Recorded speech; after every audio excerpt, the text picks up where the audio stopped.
UDF സർക്കാരിന്റെ ഇരുണ്ടുകാലം വീണ്ടും ഓർമ്മിപ്പിച്ച് വിദ്യാർത്ഥികളെ കിട്ടാതെ സ്കൂൾ പൂട്ടി. കൊല്ലം ചവറ ഉപജില്ലയിലെ വടക്കുംഭാഗം NSS LP സ്കൂളാണ് പൂട്ടിയത്.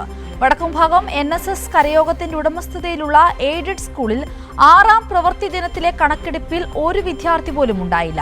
കഴിഞ്ഞ 10 വർഷം സ്കൂൾ പൂട്ടാതെ ഇടതുപക്ഷ സർക്കാർ സംരക്ഷിച്ചു. വിവരങ്ങളുമായി രാജ്കുമാർ കൂടി ചേരുകയാണ്. രാജ്കുമാർ, കഴിഞ്ഞ 10 വർഷം നമ്മൾ കേൾക്കാത്ത, നമ്മൾ വായിക്കാത്ത വാർത്തകളിലേക്ക് കൂടിയാണ് നമ്മളിപ്പോൾ തിരിച്ചു പോകുന്നത്.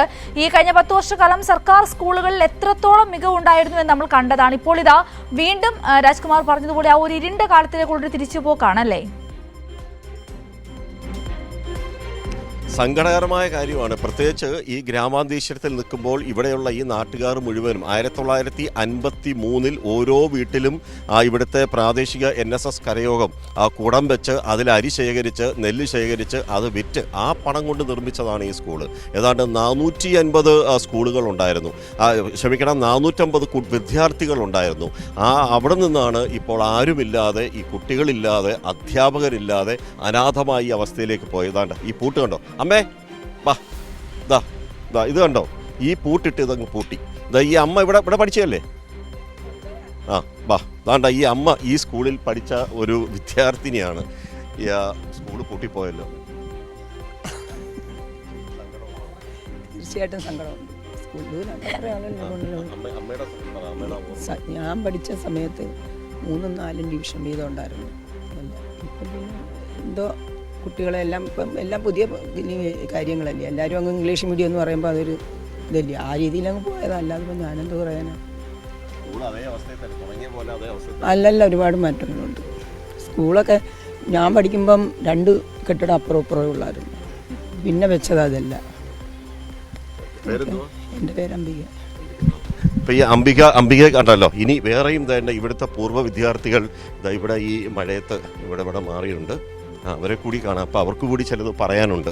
ആ സ്കൂളിൻ്റെ മനോഹരമായ ഒരു സ്കൂൾ, ഗ്രാമാന്തരീക്ഷത്തിൽ ഒരുപാട് പേര് വലിയ നിലയിലേക്ക് ആയിപ്പോയവരൊക്കെ ഉണ്ട്. അല്പം മുമ്പ് അവരൊക്കെ നമ്മളോട് പ്രതികരിക്കുകയും ചെയ്തു. അതാണ്ട് അമ്മേ, പേരെന്തുവാ? ആനന്ദവല്ലിപിള്ള. അമ്മ ഈ സ്കൂളിലെ പൂർവ്വ വിദ്യാർത്ഥിയല്ലയോ? അപ്പോൾ അക്കാലത്തെ ഓർമ്മകളൊക്കെ ഒന്ന് പറഞ്ഞ്, ആദ്യം പഠിച്ചത് എങ്ങനെയായിരുന്നു? ഒന്ന് ഓലപ്പുരയൊക്കെ ആയിരുന്നു എന്നൊക്കെ പറഞ്ഞു. ഓലപ്പുര ആദ്യം എങ്ങനെയായിരുന്നു ഈ സ്കൂളിൻ്റെ അവസ്ഥ തുടങ്ങിയ അവസ്ഥയിൽ? പിന്നെ ഓലപ്പരയൊന്നും ഇല്ലായിരുന്നു ഇവിടെ.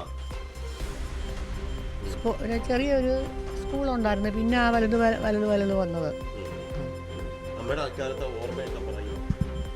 ഓർമ്മ അണിഞ്ഞിപ്പം വെച്ചുകൊണ്ടിരിക്കുകയല്ലോ. ഒന്നാമത്തെ കാര്യം എനിക്ക് ഓർമ്മയില്ല.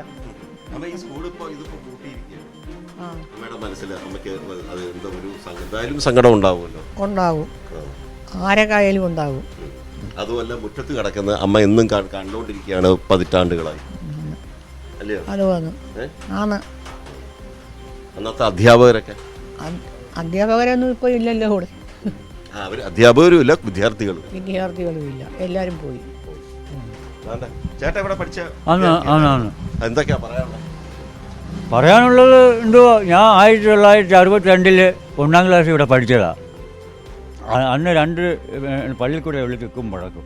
പിന്നെ കുട്ടികൾ കൂടും തോറും കുറുക്ക് പള്ളിക്കൂടവും ഇന്നൊരു ഷെഡ് പള്ളിക്കൂടവും അടിച്ചു.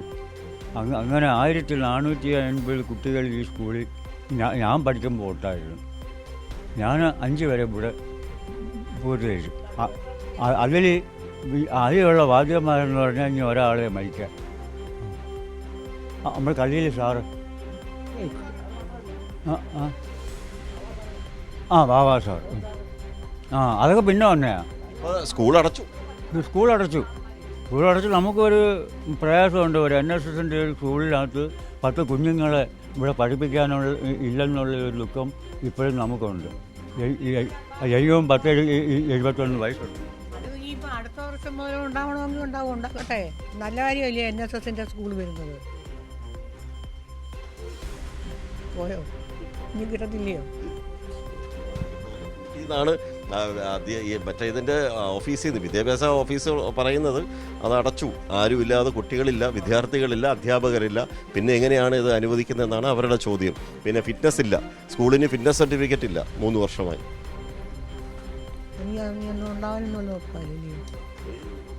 ഉറപ്പില്ല, കെട്ടിടത്തിന് ഉറപ്പില്ലെന്നാണ് അവർ പറയുന്നത്. ഈ കെട്ടിടത്തിന് ഉറപ്പുണ്ട്. ഉറപ്പില്ലാത്ത കെട്ടിടം അങ്ങ് പൊളിച്ച്. സിന്ദൂരി കേട്ടല്ലോ, ഈ ഇവിടെ ഉള്ളവരുടെയൊക്കെ ഒരു നൊസ്റ്റാൾജിയാണിത്. ഇത് പറയാൻ പറ്റില്ല. അതെ, കുട്ടികളുണ്ടെങ്കിൽ നിയമനം ഉണ്ടാവും, വാദ്യന്മാരുണ്ട് ഇഷ്ടം പോലെ. അത് കുട്ടികളില്ലാണ്ട് പോയി.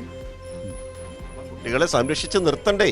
ഈ ഇപ്പൊ കഴിഞ്ഞ 10 വർഷവും ഇടതുപക്ഷ സർക്കാർ ചെയ്തത് പൊതുവിദ്യാലയങ്ങൾ, എയ്ഡഡ് സ്കൂളിലെ വിദ്യാർത്ഥികൾ പോകാതെ അവിടെ സംരക്ഷിച്ച് നിർത്തി 11.5 ലക്ഷം വിദ്യാർത്ഥി ഉണ്ടായിരുന്നു. അത് ഇക്കുറി 75,000 കുട്ടികളുടെയാണ് കുറവ്. നയമാണ്, സർക്കാരിന്റെ നയത്തിന്റെ കൂടി ഭാഗമാണ്. പൊതുവിദ്യാലയങ്ങൾ സംരക്ഷിക്കണമെന്ന് പറയുന്ന നയമാണ് അതിന്റെ പിന്നിൽ. ഈ സ്കൂൾ ഈ 10 കൊല്ലം ഈ അവസ്ഥ ഉണ്ടായിട്ട് പൂട്ടാൻ അനുവദിച്ചില്ല.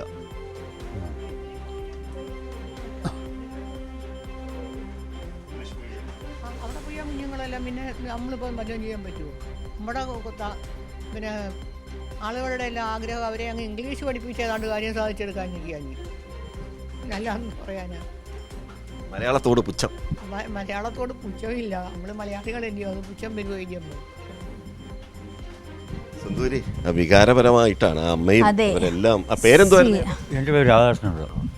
അവരെല്ലാം വികാരപരമാണ്. അവരുടെ നൊസ്റ്റാൾജിയാണ്. അവരുടെ ആ ചെറുപ്പകാലം എന്ന് പറയുന്ന അവർക്ക് ആദ്യാക്ഷരം പാർന്നു നൽകിയ, അറിവ് നൽകിയ അധ്യാപകരെ അവർ ഓർത്തെടുക്കുന്നു. ആ ഒരു സരസ്വതി ദേവാലയം എന്നൊക്കെ നാട്ടുകാർ പറയുന്ന ആ ഒരു ഇപ്പോൾ ആ അക്ഷരത്തിൻ്റെ ദേവാലയമാണ് ഇപ്പോൾ അടച്ചുപൂട്ടിയിരിക്കുന്നത്. പല കാരണങ്ങൾ അതിന് പറയുന്നുണ്ടെങ്കിലും ഒരു പൊതുവിദ്യാലയം, ഒരു എയ്ഡഡ് സ്കൂള് ഒന്നുപോലും സർക്കാരോ അല്ലെങ്കിൽ എയ്ഡഡ് സ്കൂളോ അടയ്ക്കരുത് എന്ന് പറയുന്ന ഇടതുപക്ഷ സർക്കാരിൻ്റെ ഒരു നയമുണ്ട്. ആ നയം ഇപ്പോൾ മാറിയിരിക്കുന്നു. UDF സർക്കാർ വന്നതോടെ അൺഅക്കാഡമിക്കൽ സ്കൂളുകൾ വേണ്ട എന്ന് കഴിഞ്ഞ ഉമ്മൻചാണ്ടി സർക്കാരിൻ്റെ കാലത്ത് ഏറ്റവും ഒടുവിൽ തീരുമാനിച്ചിരുന്നു. ആ നയത്തിൻ്റെ പിന്തുടർച്ചയെന്ന നിലയിൽ സ്കൂളുകൾ ഇനി ധാരാളം അടച്ചുപൂട്ടപ്പെടും. ഏതാണ്ട് 8, 9, 10 വിദ്യാർത്ഥികൾ മാത്രം പഠിക്കുന്ന സ്കൂളുകൾ കൊല്ലം ജില്ലയിൽ നിരവധിയുണ്ട്, സംസ്ഥാനത്തൊട്ടാകെയുണ്ട്. അതൊക്കെ ഇത്രയും കാലം കഴിഞ്ഞ LDF സർക്കാർ സംരക്ഷിച്ചു വരികയായിരുന്നു. ഇനി അതെല്ലാം അടച്ചുപൂട്ടലിലേക്ക് പോകുമെന്ന് ഉറപ്പാണ്. സിന്ദൂരി.